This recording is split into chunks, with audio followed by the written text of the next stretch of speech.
Ce rendez-vous constitue un moment décisif de notre marche collective vers la refondation de l'État et le renforcement de la gouvernance locale.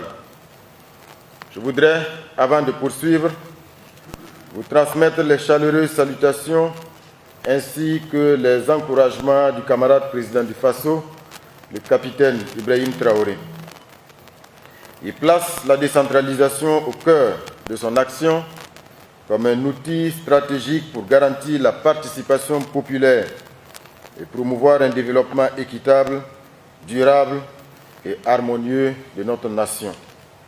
Depuis plus de 20 ans, notre pays s'est engagé dans le processus de décentralisation consacré par un cadre juridique solide et légitime. Les collectivités territoriales ont ainsi vocation à administrer librement leurs activités et à contribuer aux côtés de l'État au développement économique, social, éducatif, sanitaire, culturel et environnemental. Des avancées notables ont été enregistrées, mais de sérieuses insuffisances subsistent. Il s'agit, entre autres, de la faible capacité des collectivités territoriales à prendre en charge certaines compétences transférées, la faible implication des populations dans les projets de développement, la faible appropriation du sens de l'intérêt général, la faible création de richesses par les collectivités territoriales, la faible contribution des collectivités territoriales à l'amélioration de l'employabilité des jeunes. À cela s'ajoute une gestion dominée par les logiques partisanes qui n'a pas produit les résultats escomptés. Ces limites expliquent que les conditions de vie des populations n'aient pas connu d'amélioration significative alors que la décentralisation devait garantir l'accès des services publics locaux de base, efficaces et de qualité. C'est dans un contexte marqué par la persistance de la crise sécuritaire, la nécessité de renforcer la cohésion sociale et la volonté affirmée de promouvoir nos valeurs endogènes, nos collectivités territoriales ont besoin d'un nouveau souffle et d'une vision rénovée. C'est dans cet esprit que les présentes assises nationales se tiennent à la suite des consultations régionales qui ont mobilisé les forces vives dans 13 régions du pays pour recueillir leurs perceptions, leurs analyses et surtout leurs recommandations.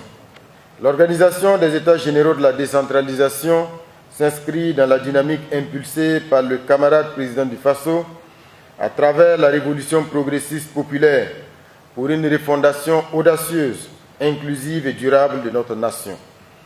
Ces assises nationales sont l'expression d'une volonté politique forte, celle de redonner aux collectivités territoriales toute leur place dans la gouvernance de notre pays.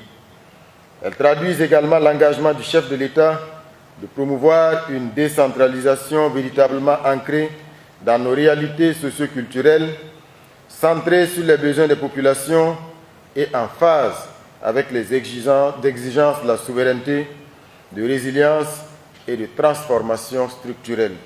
C'est pourquoi ces assises constituent un tournant décisif de la gouvernance locale dans notre pays. Elles ne doivent pas être un simple cadre de concertation, mais bien un moment historique de refondation dans l'esprit de la révolution progressiste populaire qui place le peuple au cœur de toutes les décisions. Elles nous permettront d'interroger notre système de gouvernance territoriale, de le réajuster aux réalités socio-culturelles, politiques et sécuritaires de notre pays et de jeter les bases d'un modèle de décentralisation plus inclusif, résilient et efficace. La refondation de l'État, inscrite dans le pilier 3 du plan d'action pour la stabilisation et le développement, appelle des réformes profondes et courageuses, aussi bien au niveau national que local.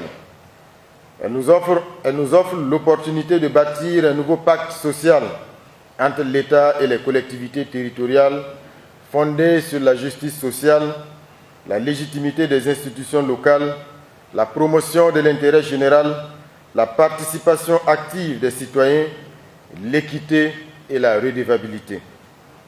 Les consultations régionales ont nourri une réflexion collective riche et contextualisée. Il nous appartient désormais ici, au niveau national, de transformer ces contributions en une vision partagée, claire et ambitieuse pour une décentralisation rénovée et souveraine. Notre ambition commune est claire: bâtir une gouvernance territoriale efficace, transparente et adaptée à nos réalités socio-culturelles, économiques et sécuritaires. C'est pourquoi j'invite chacun et chacune d'entre vous à faire preuve d'engagement, de lucidité et de patriotisme tout au long de ces réflexions, tout en formulant le vœu que ces assises soient porteuses d'espoir pour nos populations et qu'elles constituent un tournant décisif pour une gouvernance locale plus démocratique, plus performante et plus solidaire. Je déclare ouverts les États généraux de la décentralisation. La patrie ou la mort, nous vaincrons. Nous avons une décentralisation qui est mise en route depuis, on va dire, plusieurs dizaines d'années, avec des hauts et des bas. Aujourd'hui, nous sommes en révolution progressiste populaire. Alors, il faut s'interroger sur ce qui a marché pendant tout ce temps et ce qui n'a pas marché pour permettre aux populations d'être au centre du développement local. Voici l'objectif de ces États généraux.